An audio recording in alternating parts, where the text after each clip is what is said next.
अब ये आ गई case study, Cuban energy crisis. अब कॉन्फ्लिक्ट चला है वेस्ट एशिया में।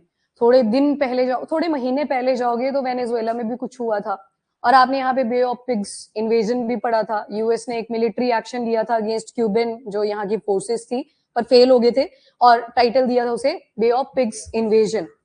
अब हुआ क्या, यहाँ पे क्यूबा को ऑयल वगैरह की सप्लाई हो नहीं पा रही थी, इनके ग्रिड वगैरह ठप हो चुके हैं पूरी तरह से, इलेक्ट्रिसिटी की डिमांड भी ये मीट अप नहीं कर पा रहे, तो पूरी तरह से ब्लैकआउट ही क्यूबा में देखने को मिल रहा है। और जब वेनेजुएला के ऊपर इनकी डिपेंडेंसी थी, 40% तक ये पेट्रोलियम अपना भी डेवलप कर लेते हैं, पर बाकी जो डिमांड है इनकी वो इंपोर्ट्स के थ्रू पूरी करी जाती है। अब जब वेनेजुएला से बंद करवा दिया इनका कि आपने कुछ नहीं परचेज करना है, क्योंकि यूएस ने वहां पे इंटरवीन करा था, तो ये भी कहीं ना कहीं थोड़ा ब्रॉडन लगे करने और पहुंच गए थे वेस्ट एशिया। अब वेस्ट एशिया में कॉन्फ्लिक्ट चल पड़ा, तो इनकी तरफ जो ऑयल की सप्लाई थी वो पूरी ही कंट्रोल हो जाती है, और यहाँ पे हो गया पूरा ब्लैकआउट। अब इसको यूज कैसे करोगे, एक बड़ा सुंदर वर्ड आता है मेंस के पेपर में, क्रिटिकली एनालाइज। जब क्रिटिकली एनालाइज आ गया तो वहां पे एक एक्सपेक्टेशन होती है कि आप थोड़ा सा ग्लोबल प्रैक्टिस या ग्लोबल एग्जाम्पल्स को ऐड करने की ट्राई करो। अब जो पिछले वाला आर्टिकल किया उसी का ये सब पार्ट बन सकता है। फॉर एग्जाम्पल कि और भी कंट्रीज में इंपैक्ट पड़े, हमारी कंट्री पे नहीं पड़े थे, तो क्यूबा का एग्जाम्पल आप वहां पे ऐड कर सकते हो। समझने जितना कुछ नहीं है, बस कनेक्टिविटी बनाने की देर है इसमें। बाकी क्यूबा आपको मिलेगा कौन सी वाटर बॉडी में, इधर आ जाएगा कैरिबियन सी, ये कौन सा सी है, ओशन है, अटलांटिक ओशन, और ये आ गया पैसिफिक ओशन, तो ये ध्यान में रखना। और इवन आज हम जाएंगे थोड़ा सा western part of Pacific ocean, जहां पे एक एक्सरसाइज भी कंडक्ट करी यूएस की नेवी ने, दैट इज सी ड्रैगन 2026, तो यहाँ पे हुई है वो। एक लोकेशन आ जाएगी गुआम, तो ये वेस्टर्न पैसिफिक में लोकेटेड है, यूएस इसको कंट्रोल करता है पूरा, तो मतलब इन्हीं का एयरफोर्स बेस भी है वहां पे गुआम रीजन में। चलो ये सी ड्रैगन को लेके था। अब आ जाते हैं क्यूबा की तरफ, तो क्यूबा की कैपिटल इज हवाना, ठीक है, गुड। यहाँ पे ब्लैकआउट हुआ और ये एनर्जी क्राइसिस फेस कर रहे हैं, छोटा सा आइलैंड नेशन है और वाइड ब्लैकआउट को फेस कर रहे हैं, affecting around 11 million people.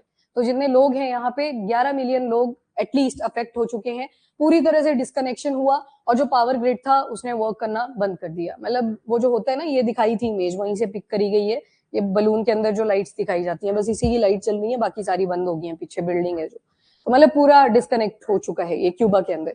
Reasons क्या है यहाँ के क्राइसिस के? नंबर 1 तो वही फ्यूल की शॉर्टेज, 3 से ज्यादा महीने हो चुके हैं कि इनको कोई शिपमेंट नहीं मिली है ऑयल की, तो रीजन इसकी ज्योग्राफी आ गई। क्यूबा को अगर देखोगे तो बिल्कुल नीचे आओगे, यहाँ पे आ गया वेनेजुएला, जहां से ये ऑयल वगैरह परचेज कर रहे थे। और अगर रिजर्व्स के हिसाब से देखें तो सबसे ज्यादा रिजर्व भी कहाँ पे है, फ्यूल के, ऑयल के, तो वेनेजुएला में ही है, पर प्रोडक्शन नहीं है। प्रोडक्शन किसकी थी पहले पे? सऊदी अरेबिया, ठीक है। फिर उसके बाद मतलब वेनेजुएला के पास वो जो 303 मिलियन बैरल्स के रिजर्व पड़े हुए हैं, उसकी प्रोडक्शन नहीं कर पाए। यूएस ने यही तो रीजन दिया था कि हम अटैक करने जा रहे हैं वेनेजुएला को, क्योंकि इतने सारे फ्यूल रिसोर्सेज होने के बावजूद भी ये ढंग से यूज नहीं कर पा रहे उसको। चलो एनीवेज, वो स्टोरी हो चुकी पुरानी। अब क्यूबा की तरफ चलते हैं।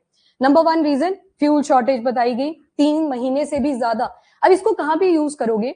अगर एक सवाल बनता है कि अगर ये जो कॉन्फ्लिक्ट चला है वेस्ट एशिया के अंदर, ये मोर देन 2 मंथ्स इंक्रीज कर जाता, तो ऑयल के ऊपर क्या इंपैक्ट्स पड़ते, वहां पे आप इसको as a case study use कर सकते हो। 3 महीने से ज्यादा का टाइम हो चुका है, कोई शिपमेंट नहीं आई है, मतलब फ्यूल की शॉर्टेज इनको फेस करनी पड़ी। दूसरा, यूएस ने बड़े सारे ब्लॉकेट लगा रखे हैं, सैंक्शन लगा रखे हैं कि आप ऑयल वगैरह इंपोर्ट नहीं करोगे, और दूसरी तरफ जो कंट्री इनको बेचेगी उनके ऊपर भी सैंक्शन लगेंगे, तो इस डर से ये कंट्रीज ऑलरेडी कुछ भी परचेज नहीं कर रही थी। तो बाकी कंट्रीज को भी डर रहता है कि यूएस दोबारा से हमारे ऊपर कोई टैरिफ ना लगा दे। अभी ट्रंप बोल आ गया था दोबारा से अपना बोर्ड उठा के कि मेरे को टैरिफ में रीशफलिंग करनी है, थोड़े थोड़े टैरिफ चेंज करने हैं। बाकी देखते हैं, अगर चेंजेस होते हैं तो कर लेंगे, हम पढ़ लेंगे, अदरवाइज कोई जरूरत नहीं है उसको रीड करने की। एंड देन वेनेजुएला, सबसे इंपॉर्टेंट, जो मेजर सप्लायर भी है क्यूबा को ऑयल एक्सपोर्ट करने के लिए, उसके ऊपर भी पूरी तरह से रोक लगा दी गई है, उसे भी हॉल्ट कर दिया हुआ है। अब पावर ग्रिड्स की बात करें, पावर ग्रिड इनके वैसे भी पुराने हो चुके थे, और ऊपर से शटडाउन हो गया क्योंकि फ्यूल वगैरह की शॉर्टेज पड़ी, तो ये पूरा ही नेशनल ग्रिड इनका डिस्कनेक्ट कर जाता है। करंट एनर्जी सिचुएशन अगर देखें, मतलब अब ऑयल तो है नहीं, फ्यूल तो है नहीं, उसकी शॉर्टेज हो रखी है, तो बाकी क्या क्या ऑल्टरनेटिव इनके पास प्रेजेंट है? एक तो आ गया सोलर पावर। अब देखो, एक ऐसी कंट्री जो इस टाइम पे डिस्कनेक्शन फेस कर रही है, उसने बोला कि हम सोलर पावर यूज कर पा रहे हैं, नेचुरल गैस। अब इनके पास रिसोर्सेज हैं, हमारे पास नेचुरल गैस के रिसोर्सेज नहीं आएंगे, तो वहां पे नहीं लिख सकते आप, पर यहां से क्या दिख रहा है कि सोलर पावर की भी एक इंपॉर्टेंस है ऐसी इमरजेंसी वाली सिचुएशन में। नेचुरल गैस आ गया, then thermo electric plants, heat के थ्रू, सनलाइट वगैरह के थ्रू जो इलेक्ट्रिसिटी जनरेट करी जा रही है उनका यूसेज कर रहे हैं। और फ्रिक्वेंट ब्लैकआउट्स हो रहे हैं। 4 महीने में 3 मेजर ऐसे ब्लैकआउट हो चुके हैं जब पूरी ही इलेक्ट्रिसिटी यहाँ पे शट डाउन हुई। अब जब इलेक्ट्रिसिटी गई तो सिर्फ घर तो इंपैक्ट करेंगे नहीं, मेडिकल फील्ड सबसे इंपॉर्टेंट, हॉस्पिटल, बिना इलेक्ट्रिसिटी के सर्जरी भी कैसे कंडक्ट करोगे? लैंप वाला जमाना गया, आज के टाइम पे आपको लाइट चाहिए ही चाहिए होगी। तो सबसे पहले तो इलेक्ट्रिसिटी की प्रॉब्लम, दूसरा हॉस्पिटल और सर्जरी सबसे ज्यादा अफेक्ट हुई है, मतलब जो मेडिकल केयर है उसमें भी डिले आया। तो मतलब देखो ऑयल से शुरू हो रहा है और ये कहां कहां तक इम्पैक्ट कर पा रही है चीजों को, ये इंपॉर्टेंट है पॉइंट, इसको ध्यान में रखना। देन मतलब अगर ये पॉइंट आप लिख पाते हो ना आंसर के अंदर, ऑब्वियसली बात है आपको एज पॉइंट उस पर मिलेंगे ही मिलेंगे, क्योंकि आ गया ना ये कि कौन कौन से सेक्टर इंपैक्ट हुए। Then transport, communication, daily life disrupted, बोला कि इलेक्ट्रिकल व्हीकल लेके आएंगे सारी कंट्रीज के अंदर, यहाँ इलेक्ट्रिसिटी ही जनरेट नहीं हो पा रही है, कहाँ पे आप बैटरीज की तरफ जाओगे? पहले वो जो बेसिक नीड है वही फुलफिल करनी पड़ेगी। देन पब्लिक अनरेस्ट और प्रोटेस्ट, ये भी मर्ज कर रहे हैं, फिर ये सरकारों को लेके मर्ज हो जाते हैं कि हमारी सरकारें कुछ नहीं कर पा रही है। पॉलिटिकल डायमेंशन अगर देखें तो क्यूबा ने तो ब्लेम डाल दिया पूरा का पूरा यूएस की पॉलिसीज के ऊपर, और जो डोनाल्ड ट्रंप ने इतने सारे चेंजेस करे कि इसी से सारा जो रिदम था पहले स्टेबल था अब बिगड़ चुका है। देन ये यहाँ के प्रेसिडेंट आगे उन्होंने भी यही बोला कि एनर्जी ब्लॉकेड हो रखी है वेस्ट एशिया में भी, तो वो भी कहीं ना कहीं रीजन है। बाकी क्यूबा एनर्जी क्राइसिस, थोड़े से एडिशनल पॉइंट देख लेना, डोमेस्टिक प्रोडक्शन वगैरह अगर देखें 40% इनके पास अपने पेट्रोलियम है, पर स्टिल 60% की यहाँ पे लैग है, तो उसकी डिपेंडेंसी फॉरेन कंट्रीज पे आ जाती है। अपने थोड़े बहुत पावर जनरेशन सिस्टम है, पीछे आपने एग्जांपल देखे जैसे सोलर पावर देखा, नेचुरल गैस था, और थर्मो इलेक्ट्रिकल जो प्लांट्स हैं वो भी इनके पास लगे हुए हैं, बट स्टिल इनसफिशियंट हैं कि अपनी डिमांड्स को फुलफिल कर पाए। और जो इलेक्ट्रिक ग्रिड है बहुत ज्यादा एज्ड हो चुके हैं, पुराने हो चुके हैं, और आपने सुना होगा पुरानी मशीन या तो चलती रहेगी, अगर बीच में रोकी ना गई तो, एक बार प्लग ऑफ करी तो श्योरिटी नहीं होती वो दोबारा से वर्क कर पाएगी। तो सेम इनके नेशनल ग्रिड्स की प्रॉब्लम है। करंट डेवलपमेंट अगर देखें तो बस एक दूसरे के ऊपर ब्लेम डाल रहे हैं, क्यूबा वाले यूएस के ऊपर पूरा ब्लेम डाल रहे हैं, प्लस जो ब्लॉकेजेस हो रखी हैं थ्रू आउट वर्ल्ड। मेन जो इनकी डिपेंडेंसी है, हम वेस्ट एशिया के ऊपर डायरेक्टली नहीं बोल सकते, मेजर जो इनका इनकम रहता था, इंपोर्ट रहता था ऑयल को लेके, वो वेनेजुएला वगैरह से था, मेजर सप्लायर वही थे। और इवन वेनेजुएला क्यूबा को सब्सिडाइज रेट पे भी ऑयल बेचा करता था।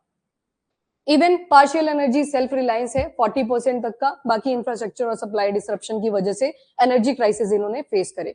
तो यहां से हमें एक और इंपॉर्टेंस पता लगती है कि एनर्जी सिक्योर होना कितना ज्यादा इंपॉर्टेंट है। देन ग्रिड की रेजिलियंस भी होनी चाहिए, पुराने हो गए तो उसको रिप्लेस करना शुरू करिए। और जियोपॉलिटिक्स इन एनर्जी सप्लाई सबसे इंपॉर्टेंट, जो आप इतने दिन से पढ़ रहे हो। कोई है ऐसा जो लास्ट ईयर जनवरी में था? चलो थोड़ा सा आगे आ जाते हैं, मार्च अप्रैल मई में थे काफी, मई में, जून के आसपास, मई जून में ऐसा कोई मेजर कॉन्फ्लिक्ट नहीं था। हाँ मतलब फैब के अंदर हम इजराइल वगैरह के जो हमास के साथ इशू हुए थे उनको पढ़ के हटे थे। फिर मई जून में आता है टाइम पीरियड जब इंडिया वाला कॉन्फ्लिक्ट चलता है with Pakistan, operation Sindoor conduct हुआ, थोड़ा सा टाइम और बीता, वहां इसराइल ने दोबारा से ईरान के ऊपर अटैक कर दिया, ईरान ने ड्रोन अटैक्स कर दिए, थोड़ा सा और टाइम बीता, कंबोडिया थाईलैंड प्री विहार टेम्पल वाला डिस्प्यूट स्पार्क कर जाता है, थोड़ा और टाइम बीता, यूएस ने वेनेजुएला के ऊपर डेल्टा फोर्स का यूज करके अटैक कर दिया, और टाइम बीता, दोबारा से इसराइल और ईरान लड़ने शुरू हो जाते हैं और अभी तक चल रहे हैं। 22 में चले जाओगे रशिया और यूक्रेन तो चल ही रहा है, एयर बेसिस वगैरह के ऊपर यूक्रेन ने अटैक कर रहे थे। ऑपरेशन स्पाइडर वेब छोटा सा आर्टिकल था, डायरेक्टली कभी भी नहीं आएगा, मैंने आपको बता दिया कहाँ पे यूज हो सकता है, वहां पे इसको यूज करने की ट्राई करना, ठीक है।